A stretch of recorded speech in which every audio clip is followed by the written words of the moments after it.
Bonsoir à toutes et à tous. Merci de nous retrouver ce soir. Le thème de cette émission portera sur cette victoire remportée par le peuple sahraoui et le Front Polisario. La justice européenne a infligé un revers à Rabat en annulant les accords agricoles et de pêche entre l'Union européenne et le Maroc qui incluent le territoire du Sahara occidental. Pour les magistrats européens, ces accords violent les décisions de justice prononcées auparavant par cette Cour. Le tribunal annule les décisions du Conseil relatif d'une part l'accord entre l'Union européenne et le Maroc modifiant les préférences tarifaires accordées à l'UE par l'UE aux produits d'origine marocaine ainsi que d'autre part à leur accord de partenariat dans le domaine de la pêche durable. C'est une première. Il n'y a pas tant d'exemples d'un mouvement de libération nationale qui saisisse la juridiction européenne pour obtenir l'annulation d'accords passés avec la puissance occupante. Une double victoire pour le Front Polisario sur le plan économique et sur le plan politique. Pour en parler, nous accueillons sur ce plateau M. Saïd Ayachi. Bonsoir. Bonsoir. Vous êtes président du Comité national algérien de solidarité avec le peuple sahraoui. Merci d'être avec nous sur ce plateau, M. Ayachi. Nous avons avec nous depuis Luxembourg M. Oubi Bouchraya Bachir. Bonsoir. Bonsoir. Vous êtes le représentant du Front Polisario en Europe et auprès de l'Union européenne. Merci d'être avec nous, M. Bouchraya. Merci. Nous avons également M. Ruiz Carlos, professeur de droit constitutionnel à l'Université de Madrid. Bonsoir. L'Université Saint-Jacques de Compostelle. Mais nous vous avons depuis Madrid. Merci. Merci d'être avec nous. Et nous avons également avec nous Maître Dever Manuel. Bonsoir. Vous êtes avocat du Front Polisario. Vous êtes avec nous depuis le Luxembourg. Bonsoir. Bonsoir, et c'est avec vous qu'on va commencer ce débat, Maître Dever. Alors, victoire triomphale du peuple sahraoui devant la justice européenne. Ce mercredi, le tribunal de l'Union européenne a rendu 2 arrêts historiques pour la cause sahraoui. S'est réjoui le Front Polisario dans sa première réaction à la décision du tribunal européen. Aujourd'hui, c'est une bataille de gagner pour vous qui avez aussi lutté pendant plus d'une dizaine d'années, Maître Dever. Absolument, c'est une grande victoire aujourd'hui et nous devons la célébrer comme telle. Nous avons commencé des recours au nom du Front Polisario, voilà maintenant 10 ans, en 2012. Et sur votre antenne, je tiens à saluer la direction sahraoui, la mémoire du président Abdelaziz qui avait appuyé ce processus, mais aussi Mohamed Radat, qui a été un compagnon essentiel tout au long de ce processus, qui nous a expliqué la cause sahraoui, nous a permis de comprendre les enjeux et nous a donné toute sa confiance. Donc c'est une grande victoire aujourd'hui, mais je dois dire qu'on a une pensée particulière pour eux.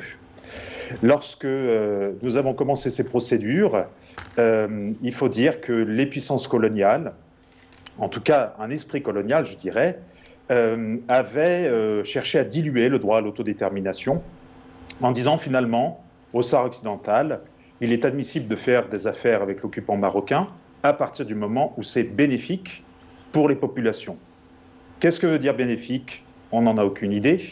Et ensuite, le terme de population est évidemment problématique quand on sait qu'une partie du peuple sahraoui vit dans les campements de réfugiés et que le Maroc a implanté une partie de sa population en violation du droit international humanitaire. Et donc, tout l'objet de notre travail pendant 10 ans, ça a été de démonter pièce par pièce cette théorie des bénéfices qui était un poison et qui était fondamentalement contraire au droit à l'autodétermination. Parce que le droit à l'autodétermination, c'est le droit de choisir. Et donc, le dernier mot pour les ressources naturelles, pour le territoire, revient toujours au peuple sahraoui. Et donc, méthodiquement, sur ces 10 dernières années, nous avons commencé par écrouler cette théorie des bénéfices avec une première étape décisive. Et j'insiste sur ce point parce qu'on ne comprend pas l'arrêt d'aujourd'hui si on ne le remet pas dans la perspective des arrêts de 2016. Absolument. En 2016, déjà, la grande chambre de la Cour de justice de l'Union européenne, qui est donc la juridiction suprême dans l'espace européen, dit 2 choses fondamentales. Première, d'abord, ce que tout le monde savait depuis 1975, le Sahara occidental dispose d'un statut séparé et distinct, c'est-à-dire que ça n'est pas un territoire marocain, mais surtout qu'il n'y a aucune souveraineté marocaine à l'égard du Sahara occidental. Le deuxième point, qui est peut-être encore plus important et qui est le véritable apport de cet arrêt de 2016, c'est que pour tout accord applicable au Sahara occidental, il faut le consentement du peuple du Sahara occidental représentés par le Front Polisario, indépendamment des bénéfices. C'est-à-dire que jusqu'à 2016, on nous disait, finalement, si on fait des affaires et qu'on construit des hôpitaux et qu'on développe le territoire, tout ça c'est bon pour le peuple. Oui. La Cour dit non. Maintenant, le critère juridique, c'est oui ou non. Est-ce que vous avez le consentement du peuple sahraoui? Si vous ne l'avez pas, quittez le territoire. Alors, très franchement, quand on a eu cet arrêt de 2016, en tant que juriste, nous, on pensait qu'on avait fait notre travail et que c'était fini. Et qu'on laisserait la place aux négociateurs, aux diplomates, pour trouver des solutions, parce qu'évidemment, il y a tout l'espace pour le politique. Et au lieu de ça, immédiatement, on a vu la Commission européenne, sous l'influence de la France, commencer à chercher à diluer les termes de l'arrêt, qui ont contourné, en modifiant la portée, en remplaçant le terme de consentement du peuple du Sahara occidental avec une espèce de fiction des consultations des populations concernées, ce qui n'a strictement rien à voir, et en essayant par ce biais de faire revenir le critère des bénéfices. Et puis le terme de l'extension qui a été rajouté également. Voilà, on nous disait finalement, si c'est bénéfique, ça veut dire qu'on crée des droits pour le peuple sahraoui, donc on peut présumer son consentement. Oui. Et donc, de 2016 à 2018, il s'est tenu ce processus totalement invraisemblable de consultation, absolument illégal, puisque le Maroc est puissance occupante, que la Commission européenne n'a aucun titre juridique à l'égard du Sahara occidental, où ils se sont retrouvés à auditionner des groupes comme ça, tous subordonnés à l'occupant marocain, et on nous a vendu cette fiction comme étant le consentement. Alors, nous n'avions d'autre choix que de retourner devant la juridiction européenne, et à nouveau, je salue la confiance qui nous a été donnée par la direction sahraoui pour contester ces nouveaux accords d'extension entre l'Union européenne et le Royaume du Maroc applicables au territoire du Sahara occidental sur un critère qui était simple. Mais la Cour a dit qu'il fallait le consentement. Pourquoi est-ce que vous avez fait des consultations? Et donc, le cœur du procès qui a été engagé en 2019 et qui aboutit à la décision d'aujourd'hui, c'est de préciser, de borner les contours de cette question de consentement en disant il y a un peuple du Sahara occidental et pas des populations concernées. Le consentement doit être libre et authentique. Et ici, j'insiste, la Cour, je vous invite à lire l'arrêt, la Cour se réfère à l'avis de la Cour internationale de justice sur le détachement illégal de l'archipel des Chagos concernant Maurice. Et donc la Cour se situe dans le sillon du droit à l'autodétermination où le critère juridique est la volonté libre et authentique. Et ensuite, elle détruit une bonne fois pour toute cette théorie des bénéfices en disant, je cite, la théorie de bénéfice ne peut pas se substituer au consentement du peuple du Sahara occidental. Merci, Maître Dever. On va donner la parole à présent à M. Obi Bouchraya Béchir. Quel est aujourd'hui votre sentiment après cette annonce de la Cour de justice européenne? C'est une véritable victoire pour le Front Polisario également et le peuple sahraoui sur le plan économique et sur le plan politique également. Bonsoir aux téléspectateurs de Canal Algérie. Merci encore une fois. Bien sûr, c'est une décision historique et une victoire pour le peuple du Sahara occidental et qui survient dans un contexte particulièrement décisif pour la cause du peuple du Sahara occidental et notamment depuis la rupture du cessez-le-feu et la tension qu'on vit aujourd'hui dans l'ensemble de la région à cause des actions de déstabilisation commises de la part du Maroc depuis quelques années, mais qui s'est accélérée depuis quelques mois. L'intérêt particulier de cette décision réside dans l'essence, la substance de cette décision qui aboutit sur l'annulation de deux accords conclu entre le Royaume du Maroc et l'Union européenne. Et ça, c'était la demande principale de recours introduit par le Front Polisario en avril et en juin 2019. Donc, la demande principale qui a été formulée par le Front Polisario a été acceptée par le juge du tribunal européen. Et ça, c'est l'essentiel de la décision d'aujourd'hui. Mais à partir du moment où les accords ont été annulés, des autres points positifs et d'une importance également à à souligner, c'est comme Maître Dever venait d'évoquer, c'est l'idée du consentement du peuple du Sahara occidental comme une précondition pour toute activité économique qui implique les territoires du Sahara occidental. Et ça nous renvoie bien sûr sur la notion du peuple du Sahara occidental et son droit à l'autodétermination. L'idée du bénéfice qui a été balayée totalement par la décision d'aujourd'hui et aussi cet argument fallacieux qui a été avancé par la Commission pour justifier la signature des accords, l'argument autour d'une série de consultations que la Commission aurait effectuées sur place au territoire du Sahara occidental pour s'assurer de l'aval du peuple du Sahara occidental.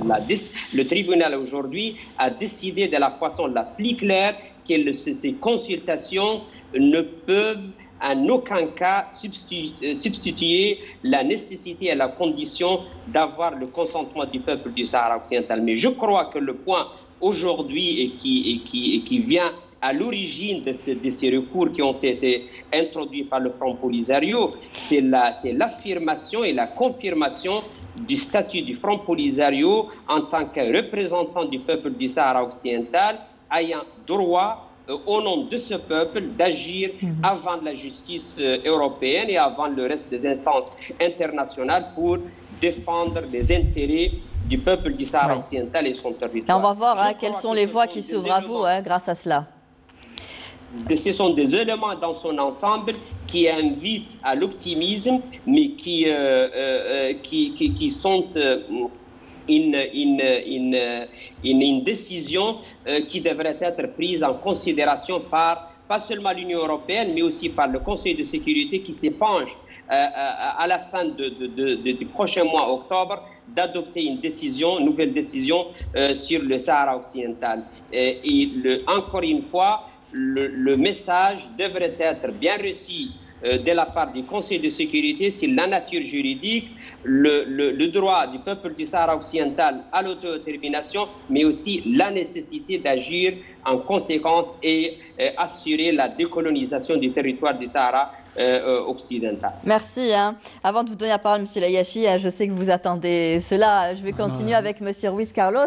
Monsieur Ruiz Carlos, finalement, on a tenté de contourner cet accord ou cette décision donnée en 2016 en jouant un peu sur les mots. Vous êtes professeur en droit constitutionnel, on a parlé d'extension, on a parlé de consultation, on a parlé de bénéfices. Finalement, ça s'est retourné contre eux aujourd'hui, cette manipulation. Oui, il y a des différences entre les arrêts de 2016 et 2018 et celui-ci. C'est que dans les précédents arrêts, on n'a pas annulé les décisions de l'Union européenne avec l'argument que les accords entre le Maroc et l'Union européenne concernent seulement le territoire marocain et ne peuvent pas affecter un territoire tiers, c'est-à-dire le Sahara occidental. L'Union européenne et le Maroc n'ont pas compris le message, on pourrait dire, et ont fait une fuite en avant et ont inclus explicitement le territoire du Sahara occidental. Parce qu'ils en tiraient bénéfice eux aussi. Mais ils ont risqué cette défaite majeure qui s'est produite maintenant pour eux. Parce que, une fois qu'ils ont introduit explicitement le territoire du Sahara occidental dans les accords, l'annulation était tout à fait inévitable. Donc, c'est le Maroc et l'Union européenne qui ont cherché cette défaite. Oui. Merci. Alors, je viens à vous, Monsieur Saïd Layachi. Aujourd'hui, c'est une défaite pour le Royaume du Maroc, pour sa politique expansionniste. Bien entendu. Laissez-moi vous dire d'abord que, comme tous mes amis, c'est un jour réellement historique pour le peuple sahraoui. C'est une très grande victoire qui, en n'en pas douter, fait faire des avancées extraordinaires dans le dossier sahraoui. Mais nous n'allons pas bouder notre plaisir. Laissez-moi vous dire aussi que c'est une victoire pour l'Algérie.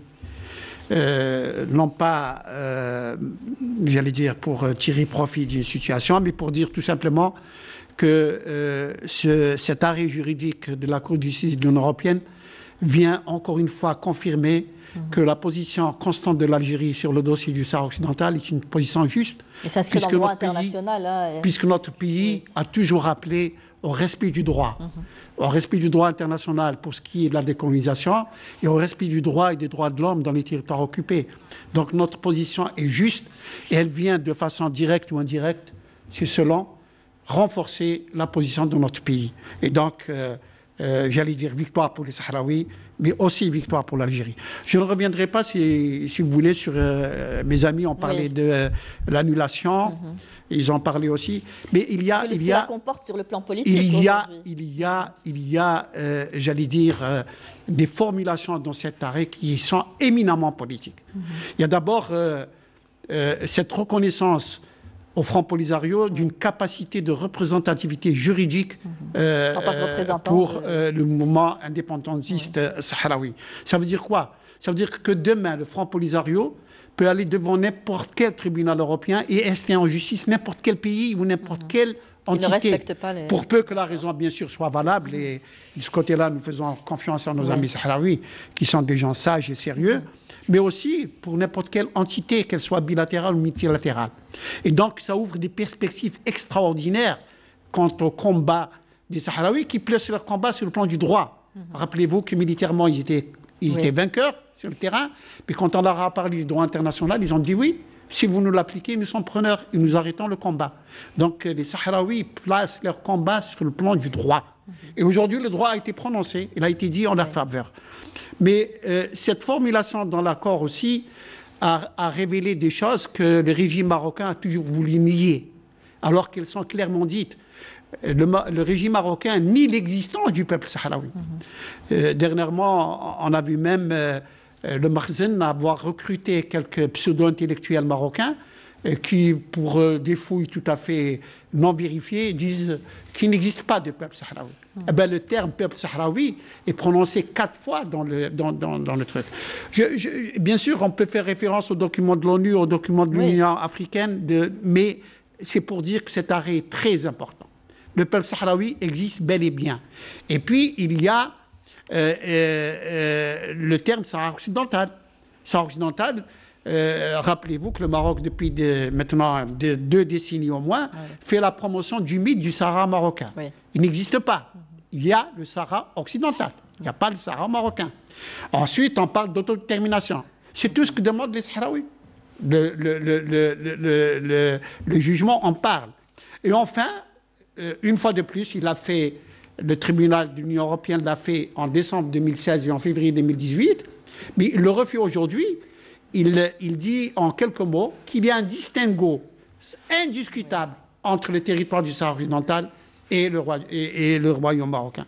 Donc c'est, j'allais dire, tous ces acquis maintenant qui, dans cet énoncé de cet arrêt juridique du tribunal, qui constitue, lorsqu'on l'ajoute au jugement de décembre 2016 et février 2018, qui constitue un arsenal juridique important, un instrument de grande valeur pour le Polisario, pour faire triompher ces revendications tout à fait légitimes, parce que basées sur le droit. Alors, puisque vous avez parlé de la position algérienne, il y a eu cette déclaration du ministre des Affaires étrangères et de la communauté nationale à l'étranger, M. Ramtan Lamamra, qui dit qu'il s'agit là d'une victoire éclatante pour la cause légitime du peuple sahraoui, tout d'abord à travers la reconnaissance de la représentativité du Front Polisario par la plus haute instance judiciaire de l'Union européenne, qui lui confère la capacité d'agir devant le tribunal de l'Union, ce que vous veniez de décrire.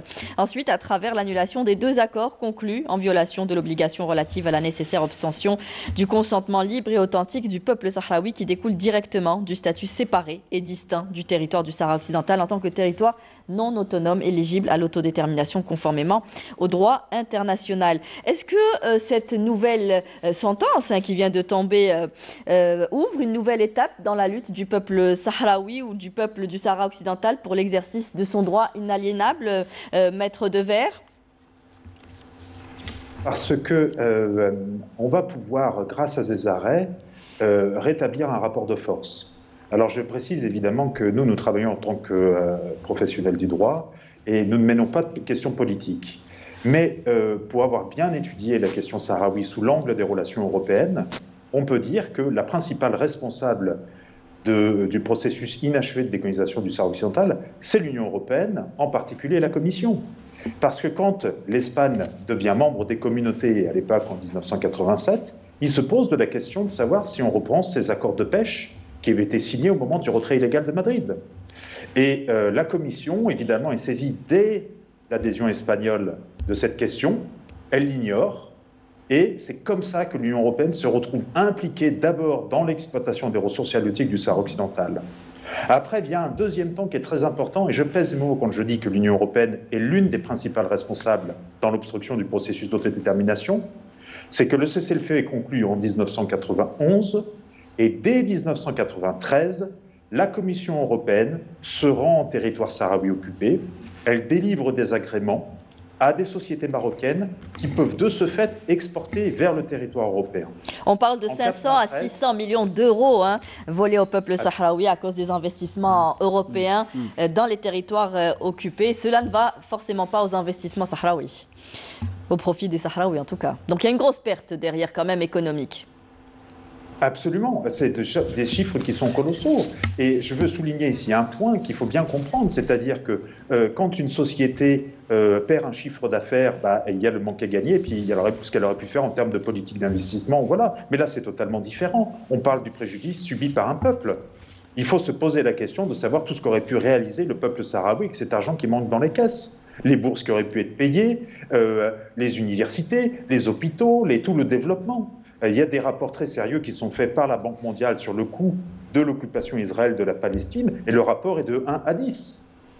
Alors, maître Devers, est-ce que vous avez fait part de l'intention du Front Polisario d'engager un recours en responsabilité, une action à travers laquelle il est possible d'exiger des dédommagements contre la Commission européenne? La question sera même posée à M. Bouchaya tout à l'heure. Est-ce que c'est envisagé? Je dois être très clair là-dessus. Nous disposons des moyens d'agir. Encore plus depuis aujourd'hui, où, comme cela a été dit, la Cour a reconnu que le Front Polisario pouvait agir en justice au nom du peuple sahraoui parce qu'il est son représentant. Donc, avec ce qui se passe maintenant aujourd'hui, il n'y a plus de possibilité de contournement, il n'y a plus de suspense non plus. On sait que le Front Polisario peut agir devant la justice européenne pour faire respecter les droits du peuple sahraoui. Oui. Le tribunal aujourd'hui nous dit l'accord est illégal parce qu'il a violé la règle du consentement. On a déjà un des éléments constitutifs de la responsabilité européenne qui est établi. Maintenant, on discutera de la causalité. C'est simple. Si l'Union européenne s'était tenue à distance, les exportations qui ont eu lieu, qui s'élèvent à 500 millions d'euros par an, n'auraient pas été possibles. Oui. Donc, vous avez déjà, en 30 secondes, les 3 conditions qui sont remplies, la faute, le préjudice et la causalité. Donc, nous avons tout à fait les moyens d'agir. Merci. Monsieur Bouchaya, votre avis sur la question? Cela vous ouvre aujourd'hui des voies. Donc, pensez-vous aller plus loin encore? Oui, nous croyons, comme vient de l'indiquer Maître Devers, nous croyons que les décisions d'aujourd'hui marquent plutôt un point de départ et ouvrent un grand boulevard devant le Front Polisario et le peuple sahraoui pour agir en justice, pour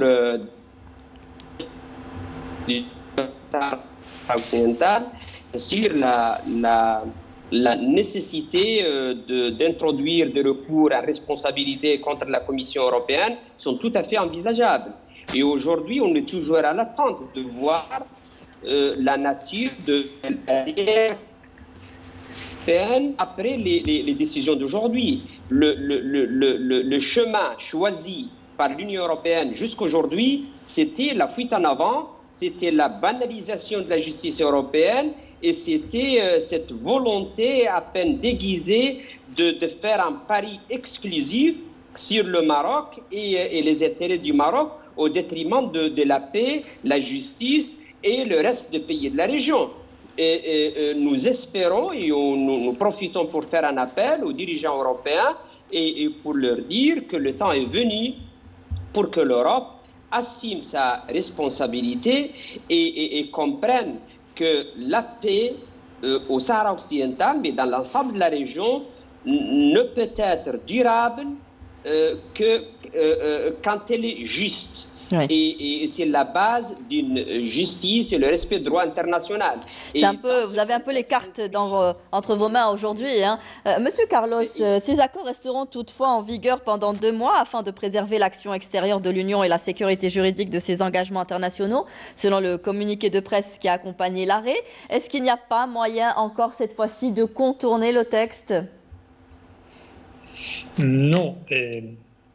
Je pense que même si quelqu'un peut être insatisfait de cette partie de la décision, elle est certainement compréhensible parce que s'il y a un recours devant la Cour supérieure, c'est-à-dire la Cour de justice de l'Union européenne, la Cour de justice, et éventuellement la Cour supérieure annule cette décision, il peut avoir un dommage pour les personnes qui ont cessé de faire des activités dans le cadre de ces accords. Donc, on peut comprendre cette décision, même si on peut être bien sûr insatisfait de pourquoi, si le tribunal considère que c'est illégal, pourquoi n'annule pas avec un effet immédiat. Nous devons en tout cas rappeler que cette décision n'est pas encore définitive, qu'il y a une possibilité de recours devant la Cour de justice, et donc c'est pour ça que le tribunal a déterminé que l'effet de cet arrêt ne soit pas immédiat. Votre avis sur la question, Maître Devers, très rapidement, s'il vous plaît, sur ce recours encore possible? Il y a la possibilité d'un pourvoi. Pour l'instant, on attendra de voir ce que décident les États. Je vois ce soir que le ministère des Affaires étrangères de la Suède a déjà salué la décision du tribunal. On verra s'il y en a d'autres qui suivent. Et après, encore une fois, s'il y a pourvoi, on va partir de ce qu'a jugé le tribunal. Et le tribunal s'est placé exactement sous ce qu'a jugé la Cour en 2016. Donc ça ne va pas être simple pour les services juridiques du Conseil et de la Commission de retourner devant la Cour en lui disant de modifier sa jurisprudence. Donc nous, on attend cette prochaine étape avec une grande sérénité, je dirais. Merci. Aujourd'hui, Monsieur El Ayachi, on peut dire que le droit international a reconnu la sacralité des frontières internationales, reconnu la nullité de la possession des terres par la force. Bien entendu. Bien entendu, c'est un principe maintenant qui est dans l'acte constitutif de l'Union africaine, mais c'est certainement sur la base du respect des frontières héritées aux indépendances que, j'allais dire, que les frontières internationales sont reconnues et qui structurent les relations internationales. Je voulais dire, il y a un aspect intéressant dans l'arrêt juridique de ce jour. Les magistrats du tribunal européen, j'allais dire, ont mis en garde de façon directe toute manœuvre de vouloir contourner ces accords en disant quoi? D'abord, ils demandent à l'Union européenne d'aller réviser, d'aller corriger les dispositions. Ils annulent. Ils annulent les derniers accords qui ont été passés entre le Maroc et l'Union européenne après les arrêts de 2016-2018. Et après, ils disent allez réviser ces accords les dispositions de ces accords selon nos recommandations dans les arrêts de 2016. Allez le faire. Comme on vous l'a dit, n'allez pas trouver des subterfuges ou, j'allais dire, des pirouettes en disant, en remplaçant la consultation du peuple sahraoui par consentement du peuple sahraoui par consultation des populations et beaucoup de choses. Et ils ont été très clairs dans leurs reproches qu'ils ont fait en disant, vous n'avez pas pris en compte sérieusement la situation qui prévaut au Sahara occidental. De dire, mais c'est une occupation. Et un occupant n'a pas le droit de spolier les ressources naturelles du pays occupé. Ils ont dit que... l'impartialité des juges, parce qu'ils ont dû recevoir beaucoup de pression. Hein, aussi. De très fortes pressions. Ça, on le sait, Maître Devers peut le confirmer. Il y a eu de très fortes pressions sur le tribunal. Et là, justement, il faut rendre hommage au courage de ces magistrats et à leur ténacité pour dire le droit, et seulement le droit. Et alors, tout ça amène pour voir, nous allons être peut-être attentifs pour voir quelles sorties vont trouver la Commission européenne et ses juristes, tout en sachant qu'ils vont encore essayer d'inventer quelque chose, mais avec la peur maintenant de dire on ne peut pas courir le risque d'aller encore devant le tribunal. Maître Devers vient de le préciser, ce serait à leur détriment. Ouais. Et le Maroc, bien entendu, va essayer encore avec son lobby, et nous allons être attentifs. Je voulais dire que dans ce cadre, et parce que ça a été prévu, ça a été anticipé, le Mouvement international de solidarité avec le peuple sahraoui prévoit d'organiser une rencontre de juristes dans quelques jours, une semaine, 10 jours, à Bruxelles, où justement ces juristes-là, avec l'apport bien sûr du principal cabinet d'avocats qui sont Gilles Devers et Manuel Devers, qui seront bien sûr de la partie, voilà. Et pour anticiper sur les coups, comme dans une partie d'échecs, que vont faire les juristes de la Commission et comment on doit trouver la parade à l'avance, à leur perte de profit. Mais le Front Polisario est dans une position très confortable. Oui. Alors, M. Bouchaya, on mesure toute l'importance de ce procès, car la juridiction a rendu un arrêt qui sera opposable aux 27 États de l'Union européenne, dont les deux principaux soutiens de la colonisation, la France et l'Espagne. Aujourd'hui, ces 27 pays ou les entreprises européennes de ces pays devront passer les accords avec le Front Polisario. Ça, c'est la portée principale des décisions d'aujourd'hui.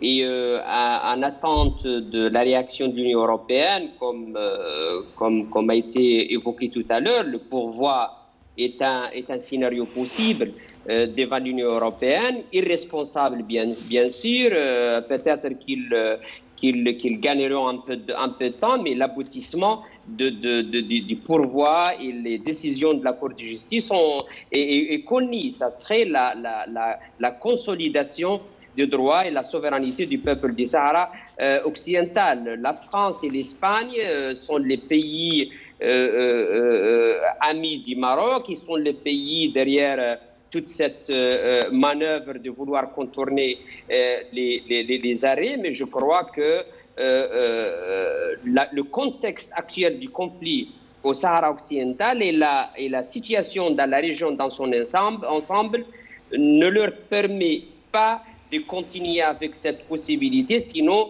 ça serait vraiment une contribution beaucoup plus grave pour compliquer davantage le contexte qui prévaut aujourd'hui au Sahara occidental. S'il y a une mise sur la région dans son ensemble, il faut agir sur la base de justice, et je crois que les limites, mais aussi la portée et les éléments principaux de cette justice ont été clairement indiqués par les décisions annoncées aujourd'hui.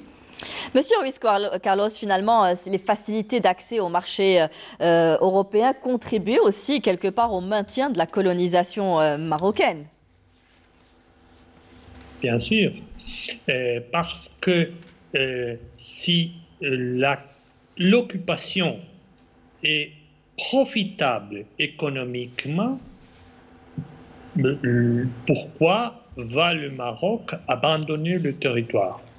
Seulement si on fait coûteuse l'occupation en termes pas seulement militaires, pas seulement politiques, mais aussi économiques, le Maroc reviendra à la raison.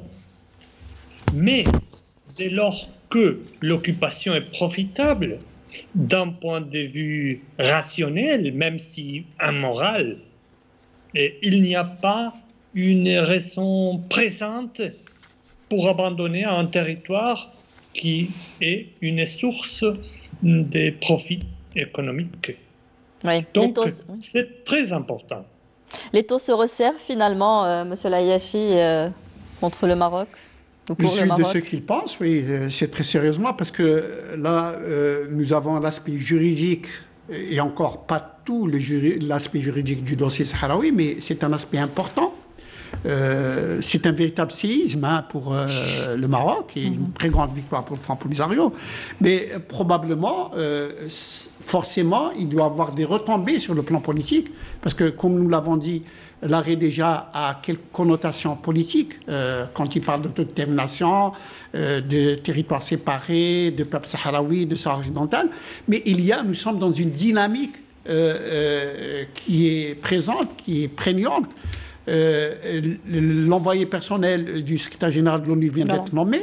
J'allais en parler, c'était la question qui suivait. Et bien entendu, cela ne peut qu'influer sur le travail de l'envoyé personnel qui, lui, des États vont être intéressés, vont être j'allais dire, à l'affût de l'information et elle sera, j'allais dire, forcément impactante aussi au niveau de l'Union africaine qu'au niveau des Nations Unies. C'est-à-dire que pendant longtemps, il y a eu ce statu quo imposé par le Maroc. Aujourd'hui, il y a plus d'ouverture. Un de vos invités vient de le dire, parce que, bien entendu, tout ce qui intéresse le Maroc aujourd'hui, c'est le statu quo.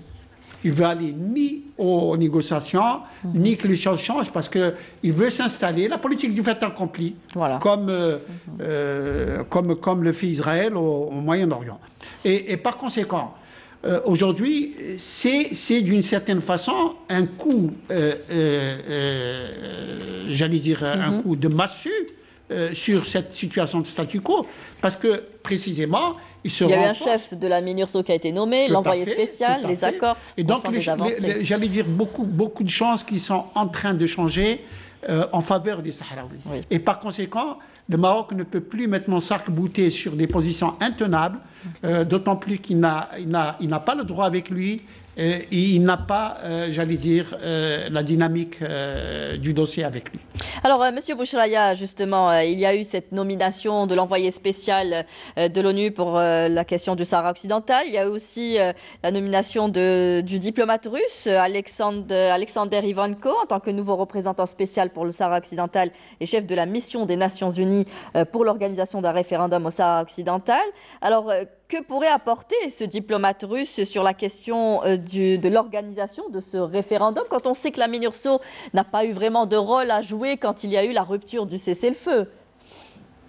Moi, je crois que, bon, concernant le représentant spécial du secrétaire général, M. Ivanko, sa mission est tout à fait technique, c'est la gestion des affaires quotidiennes de la MINURSO, alors que l'envoyé personnel du secrétaire général, il a le rôle politique de médiateur au nom de l'ONU entre les deux parties au conflit, le Front Polisario et le Royaume du Maroc. Mais nous l'avons exprimé maintes fois, la nomination d'un personnel du secrétaire général n'est pas un objectif en soi, n'a jamais été le problème d'ailleurs pour le conflit du Sahara occidental, puisque depuis 1997 jusqu'à 2019, on a eu des envoyés personnels du secrétaire général de profil très haut, tels que James Baker, un ancien secrétaire d'État des États-Unis d'Amérique, et on a fini par avoir un ancien président de l'Allemagne comme envoyé personnel du secrétaire général. Mais ça n'a jamais été le problème. Le problème résidait toujours au niveau du Conseil de sécurité. Oui. Une feuille de route, embrigadée dans une feuille de route. Ben exactement, mais surtout, le mandat peu clair, le mandat confus qui a été toujours donné à l'envoyé personnel du secrétaire général. Des formules telles que solution politique mutuellement acceptable, dans l'esprit de réalisme. Ça, ce sont des formulations et des formules qui invitent à la confusion et qui n'aident pas à accélérer ni à résoudre le conflit du Sahara occidental. Et je crois qu'aujourd'hui, surtout qu'on s'apprête maintenant à avoir une réunion du Conseil de sécurité qui a une importance particulière, puisque c'est la première fois que le Conseil de sécurité va se pencher à étudier un rapport du secrétaire général de l'ONU après la rupture du cessez-le-feu. Et c'est pour la première fois depuis novembre 2020 que le Conseil de sécurité est appelé à adopter une décision. On est vigilant pour voir la manière dans laquelle Guterres va développer et présenter les événements qui ont conduit à la rupture du cessez-le-feu. Oui. Et on est aussi vigilant pour voir la décision du Conseil de sécurité et si on est toujours installé dans la logique de gérer les conflits au lieu de le résoudre. Et je crois qu'après les décisions de la Cour aujourd'hui, après la rupture du cessez-le-feu, après la tension qu'on voit dans la région, le Conseil de sécurité est appelé plus que jamais d'adopter une feuille de route, une nouvelle recette. Les anciennes recettes ont échoué, sont 30 ans d'un échec chronique au Sahara occidental. Il faut essayer quelque chose de différent.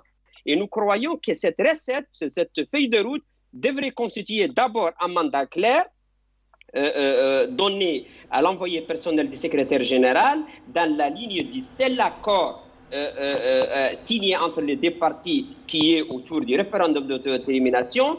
Il faut qu'il y ait un calendrier très clair parce que ni au Sahara occidental, ni dans la région, ni à travers le monde, on est prêt pour entreprendre le même chemin et reproduire 30 ans aussi d'attente pour une solution qui n'arrive jamais. Et le troisième élément devrait être des garanties explicites très claires de la part du Conseil de sécurité, comme quoi, cette fois-ci, nous allons arriver à la résolution du conflit du Sahara occidental. Sans ça, je crois que le nouvel envoyé personnel, le représentant spécial, seront condamnés à un échec sûr.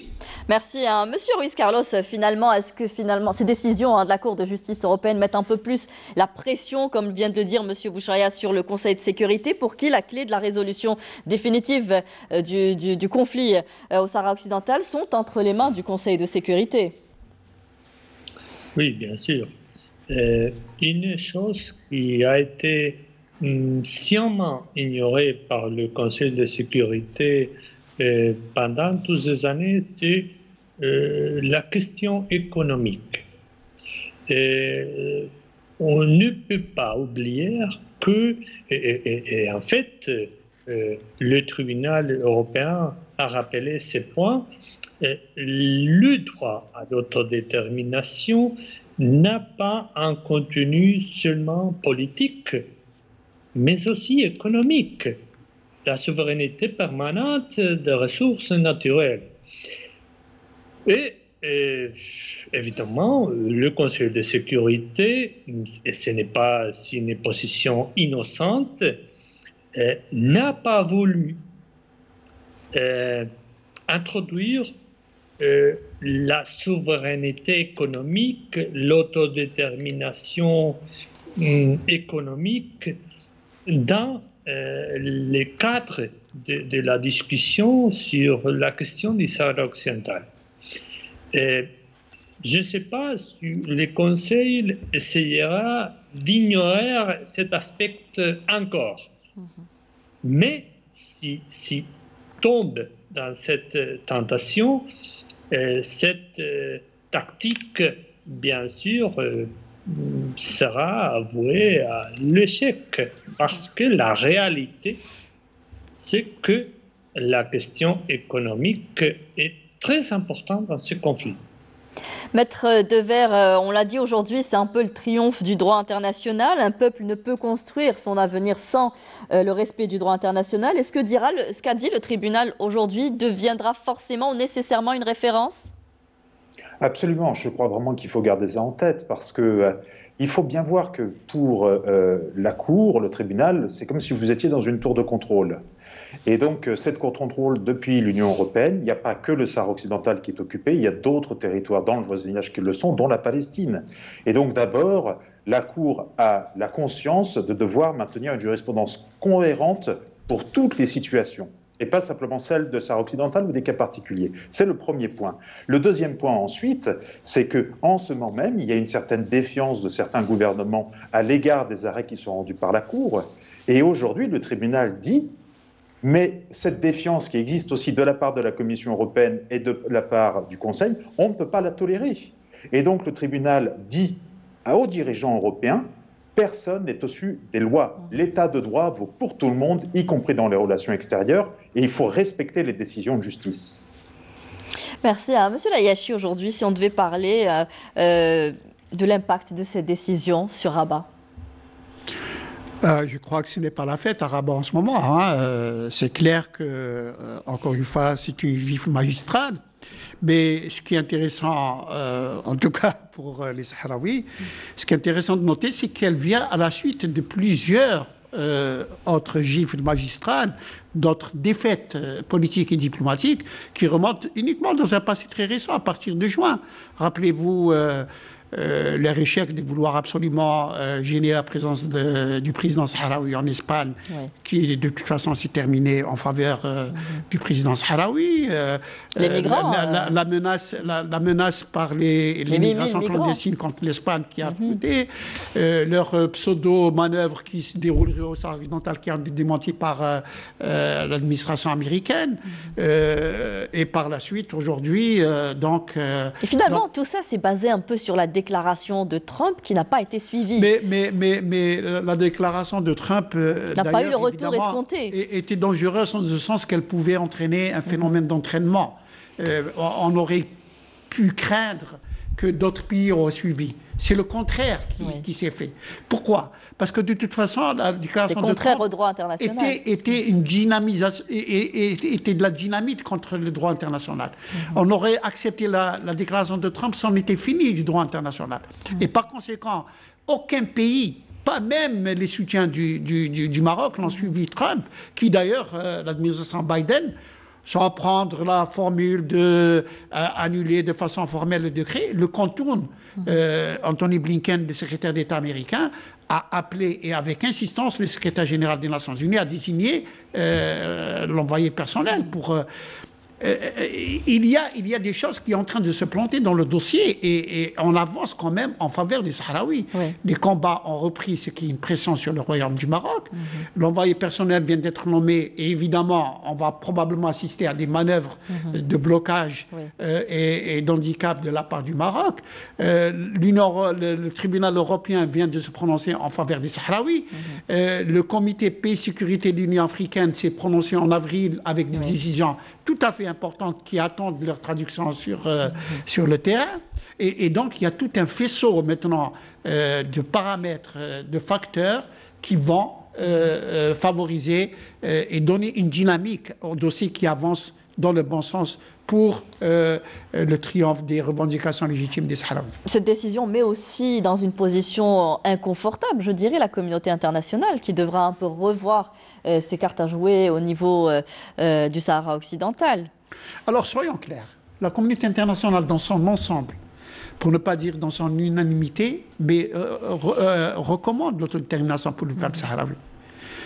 J'allais presque dire, quand on interroge le seul pays qui est le véritable handicap à la résolution de ce conflit, je veux parler de la France, eux-mêmes disent oui, il faut l'autodétermination, il faut l'application du droit international.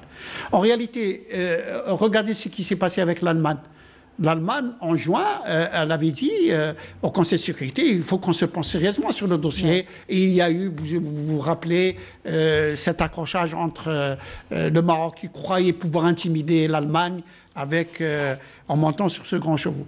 La communauté internationale veut l'application du droit international. Il y a un pays qui bloque le dossier, c'est la France, qui soutient mordicus la position du Maroc et son occupation du Sahara occidental. Si demain la France adoptait une position de neutralité, même pas de soutien au Sahraoui, de neutralité, le dossier sera résolu dans l'année qui suit.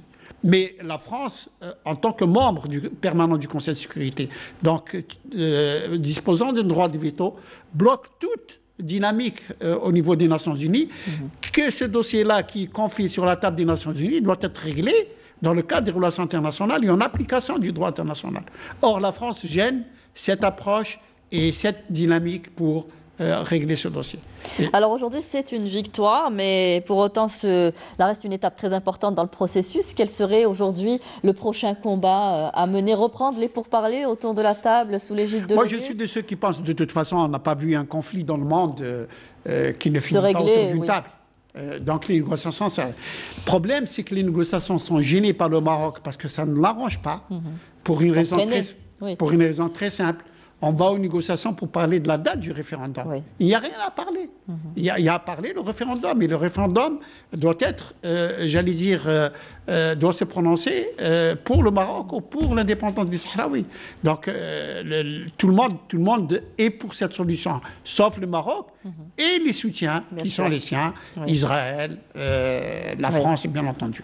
Et je crois qu'en tout cas, on doit se féliciter de ce nouveau contexte, de cette nouvelle dynamique qu'on a le dossier, parce qu'après une longue période, de glaciation quasiment, les choses reprennent dans le bon sens et probablement qu'il faut espérer que ces choses-là, à travers différents facteurs, peuvent aboutir à une solution qui serait juste et conforme au droit international en faveur des Sahraouis. Monsieur Bouchraya, ce sera la prochaine étape pour vous, pour le Front Polisario, c'est-à-dire essayer de revenir autour de cette table de négociation pour fixer la date, cette fois-ci, du référendum?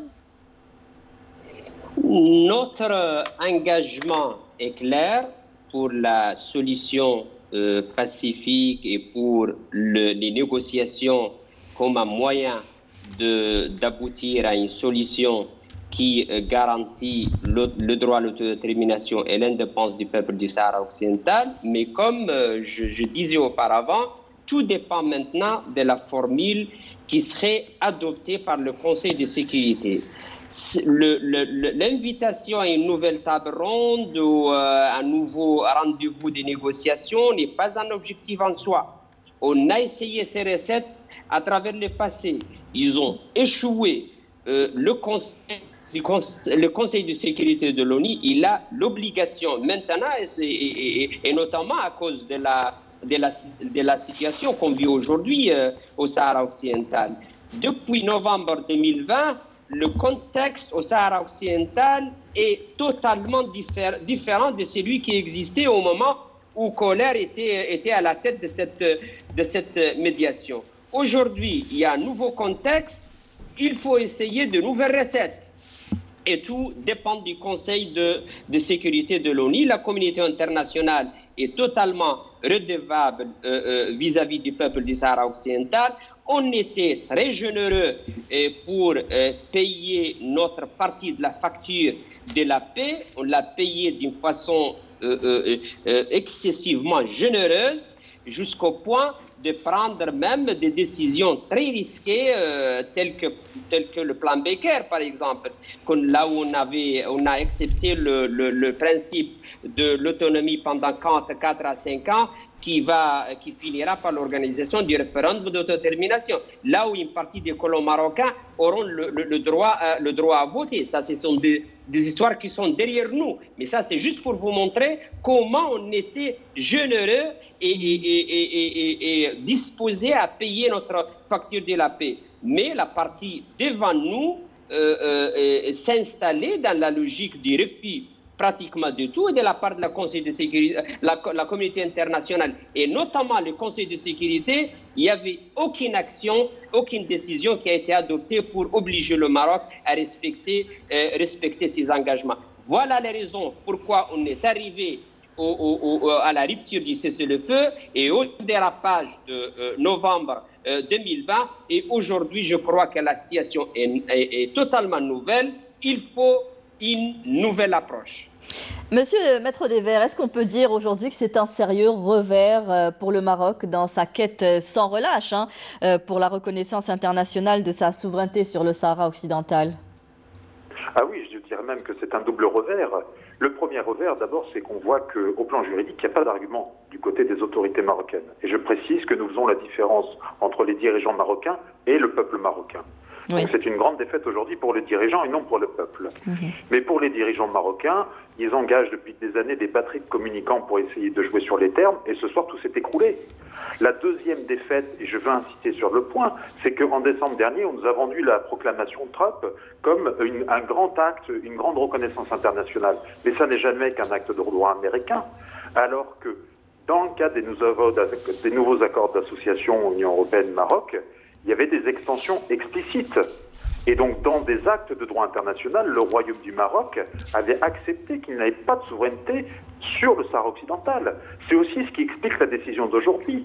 Comment est-ce que la Commission, le Conseil, la France peuvent défendre une soi-disant souveraineté que le Royaume lui-même a abdiqué dans un accord international avec l'Union européenne? Donc, en réalité, on voit que du côté marocain, c'est à l'image de ces consultations, il y a des écrans de fumée sans consistance juridique. Et aujourd'hui, le rideau est tombé. On voit que c'est un échec cuisant. Merci, Maître Devers, d'avoir été en direct avec nous ce soir. On arrive un peu au terme de l'émission. Cette dernière question vous revient également, Monsieur Ruiz Carlos, sur la défaite du Royaume du Maroc. Oui, bien sûr, c'est une défaite majeure parce que même dans cette prétention folle d'inclure le Sahara occidental sans faire la distinction avec le Maroc, le résultat a été l'annulation de l'ensemble des accords de l'Union européenne-Maroc. Si le Maroc, avec un peu plus de modestie, aurait accepté de faire la distinction entre le Maroc et le Sahara occidental, au moins la partie des accords concernant le Maroc aurait été sauvé dans cet arrêt, dans cette sentence, dans cette décision. Mais le fait de faire un ensemble sans distinction entre le Maroc et le Sahara occidental a amené le tribunal à annuler les accords dans son ensemble. Merci, Monsieur Ruiz Carlos, à vous aussi d'avoir répondu à toutes nos questions. Monsieur Layachi, le dernier mot vous revient. On parle souvent de la défaite du Royaume du Maroc, mais finalement, c'est aussi une défaite pour ses soutiens, la France et l'Espagne. Certainement. Je voudrais dire quand même que, encore une fois, aujourd'hui, la situation semble être favorable et est favorable pour les Sahraouis dans leur quête pour la liberté et l'indépendance. Évidemment, le dossier au niveau des Nations Unies, toute la responsabilité incombe au Conseil de sécurité pour qu'il puisse trouver de façon concrète sur le terrain l'application du droit international qui est le référendum d'autodétermination.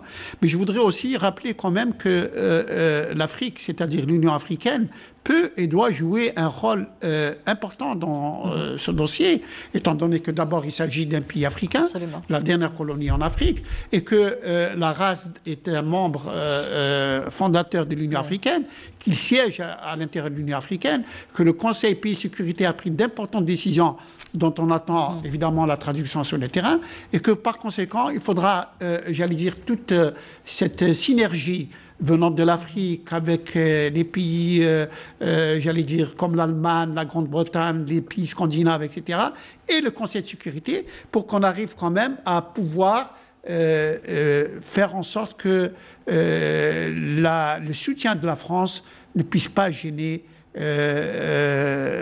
la résolution de ce conflit qui n'a que trop duré, parce que la France est devenue le problème dans le dossier du Sahara occidental. Et par conséquent, il faudra qu'il y ait des pressions sur la France pour qu'elle puisse, j'allais dire, s'aligner sur le droit international et permettre la résolution de ce conflit. Comme on dit, il vaut mieux battre le fer tant qu'il est encore chaud. C'est maintenant qu'il faut encore mettre les pressions. Merci, Monsieur Layachi, d'avoir répondu à nos questions. Merci à tous nos invités. Monsieur Oubi Bouchaya, qui était avec nous depuis le Luxembourg. Monsieur Ruiz Carlos et Maître Devers. Merci à vous quatre d'avoir répondu à nos questions. Vous étiez en direct avec nous dans cette émission de questions d'actu qui a porté, je vous le rappelle, sur cette décision de la Cour de justice européenne algérienne qui a décidé en faveur du peuple sahraoui. Merci à vous tous de nous avoir suivis. À très bientôt sur Canal Algérie. Au revoir.